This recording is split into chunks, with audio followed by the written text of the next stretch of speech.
আসসালামু আলাইকুম। Sky by presents goal of the ডেতে সকলকে আমন্ত্রণ। পেনাল্টি থেকে একটা গোল করেছেন ক্রিশ্চিয়ানো রোনালদো। তার আগে একটা বেশ ইন্টেন্সিভ রান তিনি দিয়েছিলেন, কিন্তু পরবর্তী সময়ে তার গোলটা অফসাইডে বাতিল হয়ে যায়। একদম খুব মার্জিনাল একটা এরর তার ছিল, এবং সেই জায়গাটা বডির আপার পোর্শন, মাথা থেকে শুরু করে শোল্ডার, যে পোর্শনটুকু গোল স্কোর করতে সক্ষম, সেই পোর্শনটুকু অফসাইড লাইনের বাইরে থাকার কারণে রোনালদো কিন্তু ওই গোলটা বঞ্চিত হয়েছেন। এখন রোনালদোকে ম্যান অফ দ্য ম্যাচ দেওয়া হয়েছে বা প্লেয়ার অফ দ্য ম্যাচ দেওয়া হয়েছে, তার সোফার স্কোর রেটিংটা 7.1-এর বেশি। এই জায়গাটা নিয়ে অনেকে প্রশ্ন করছেন যে রোনালদোকে কেন ম্যান অফ দ্য ম্যাচ দেওয়া হয়েছে। সেই জায়গাটায় অনেকেই হয়তো বা ডিজার্ভ করতেন। ইভেন তাদের যে কোচ রবার্টো মার্টিনেজ, তিনিও man of the match deserve করতেন বলে অনেকে মন্তব্য করছেন। রোনালদোকে আসলে কেন ম্যান অফ দ্য ম্যাচ দেওয়া হয়েছে এটা তো ডেফিনেটলি ভোটিংয়ের উপর ডিপেন্ড করে, তবে তাকে ম্যান অফ দ্য ম্যাচ দেওয়াটা এটা ভুল কোনো কিছু না বলে আমার কাছে মনে হয়।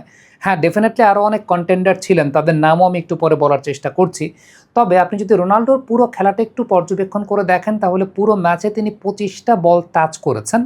এই 25টা বল টাচের মধ্যে রোনালদো কিন্তু একবার মাত্র বল পজিশন হারিয়েছেন। That is a very vital stat. 25টা বল তিনি টাচ করেছেন, যার মধ্যে একবার তিনি বল পজিশন হারিয়েছেন। 20টা পাস দিয়েছেন, যার মধ্যে 19টা তার অ্যাকুরেট পাস ছিল। এবং ওই পজিশনের একটা প্লেয়ার, দেখেন রোনালদো কিন্তু প্লে মেকার না, রোনালদো ওই পেনাল্টি এরিয়া বা ওই ডি বক্স এরিয়া কেন্দ্রিক প্লেয়ার, অর্থাৎ Ronaldo is the target, he is not the play maker. So as a target player রোনালদোর যখন এই পরিসংখ্যানটা, যে আলটিমেটলি 25টা টাচের মধ্যে মাত্র একবার তিনি বল পজিশন হারিয়েছেন, দ্বিতীয় কথা হচ্ছে 20টা পাসের মধ্যে 19টা তার অ্যাকুরেট পাস ছিল, তিনি একটা শ্যুট নিয়েছিলেন সেটা ব্লক হয়েছিল, একটা গোল করেছিলেন সেটা অফসাইডে ব্লক হয়েছে, পেনাল্টিতে একটা গোল তিনি স্কোর করেছেন। সো সব কিছু মিলিয়ে রোনালদোকে আপনি যদি ম্যান অফ দ্য ম্যাচ বা প্লেয়ার অফ দ্য ম্যাচ দেন, সোফার স্কোর রেটিং যদি 7-এর বেশি থাকে, সেটা আমার কাছে মনে হয় না যে ভুল কোনো কিছু ছিল। তবে এই ম্যাচে আরও অনেক পারফর্মাররা ছিলেন যারা আন্ডার রেটেড থেকে গেছেন, এবং সেই পারফরমেন্সের জায়গা নিয়ে কথা বলতে চাই। For the very first time পর্তুগালের কোনো ম্যাচের প্রথমার্ধ দেখে আমার কাছে মনে হয়েছে যে পর্তুগাল তাদের পটেনশিয়াল অনুযায়ী কিছুটা ফুটবল খেলতে পেরেছে।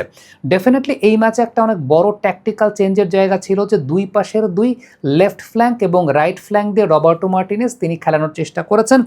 রাফা লিয়াও এই ম্যাচে একটা অনেক বড় পার্থক্য গড়ে দিয়েছেন প্রথমার্ধে। খুব ড্রামাটিক একটা ফার্স্ট হাফ ছিল, যে প্ল্যানটা এক্সিকিউট করেছিল Portugal perfectly.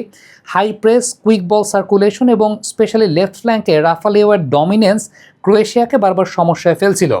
Leão absolutely electric ছিলেন, অনেক চান্সও তিনি ক্রিয়েট করেছেন, ভালো থ্রেট ক্রিয়েট করেছেন। এই প্রথম যেটা বলছিলাম, যে প্রথম 45 মিনিট ওয়ার্ল্ড কাপে পর্তুগাল বেস্ট পসিবল ফুটবল খেলেছে। তবে সেকেন্ড হাফে ক্রোয়েশিয়া ওয়াজ সামথিং এলস, এবং লুকা মদ্রিচ কেন আমাদের জেনারেশনের one of the best midfielders, সেটার একটা বড় প্রমাণ কিন্তু সেখানে পাওয়া গেছে।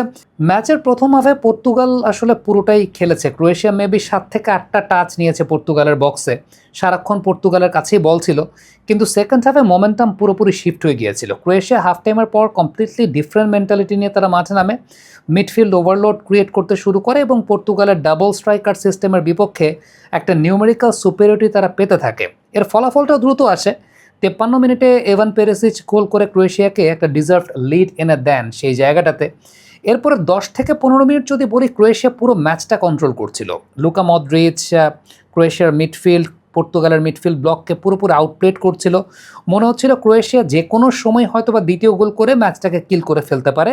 প্রায় দিয়েও দিচ্ছিল 1-1-এ, তবে গোলকিপার সেভ করে দেয়, এবং গোলকিপারকে ডেফিনেটলি এর আগের ম্যাচেও ম্যান অফ দ্য ম্যাচ, এই ম্যাচেও he is one of the most prominent performers. এবং আমার কাছে যদি বলেন যে ডেফিনেটলি ম্যান অফ দ্য ম্যাচের আরও একজন যোগ্য দাবিদার আসলে পর্তুগালের গোলকিপার।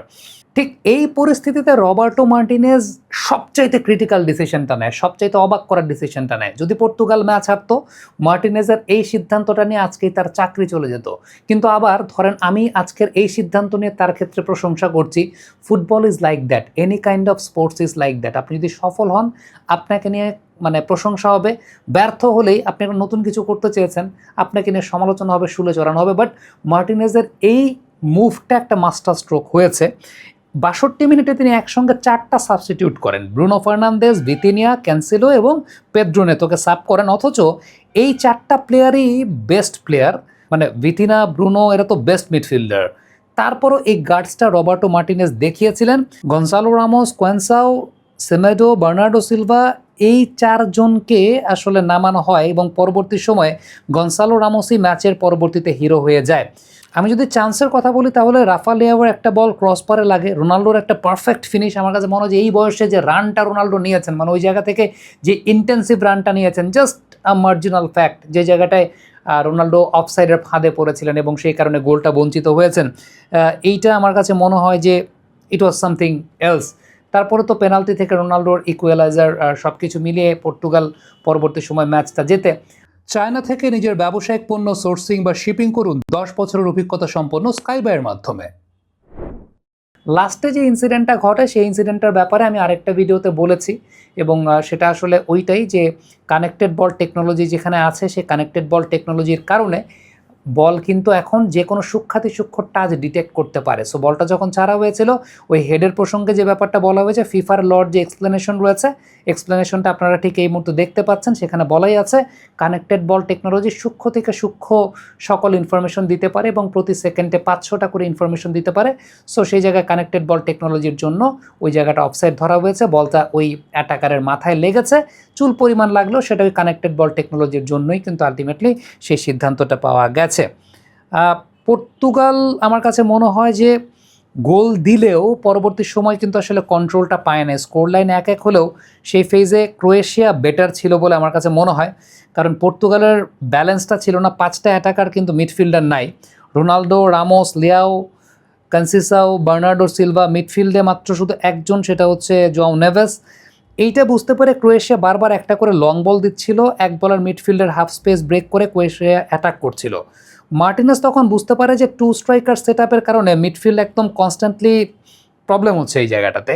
ক্রোয়েশিয়া বারবার সেন্ট্রাল সুপিরিয়রিটি ক্রিয়েট করছিল এবং সেকেন্ড বল জিতছিল। ট্যাকটিক্যাল অ্যাডজাস্টমেন্টটা তখনই প্রয়োজন হয়ে পড়ে। দেখেন, ইমোশনাল জায়গা থেকে রোনাল্ডোর ফ্যান সবাই, বাট ইমোশনাল জায়গা থেকে চিন্তা না করে ট্যাকটিক্যাল জায়গা থেকে চিন্তা করলে ওই টাইমে রোনাল্ডোকে সাব করানোটা প্রয়োজন ছিল এবং সেটাই পরবর্তী সময় রবার্টো মার্টিনেস কিন্তু করেছেন, রোনাল্ডোকে সাব করেছেন। কারণ ওই জায়গাটায় ক্রোয়েশিয়া একটা নিউমেরিক্যাল সুপিরিয়রিটি পেয়ে যাচ্ছিল, কারণ পর্তুগালের মিডফিল্ডে প্লেয়ার আসলে সেই জায়গাটায় ছিল না। অনেকেই ইমোশনাল পার্সপেক্টিভ থেকে ডিসিশনটা দেখবে, বাট ট্যাকটিক্যাল স্ট্যান্ড পয়েন্ট থেকে এটা লজিক্যাল একটা মুভ।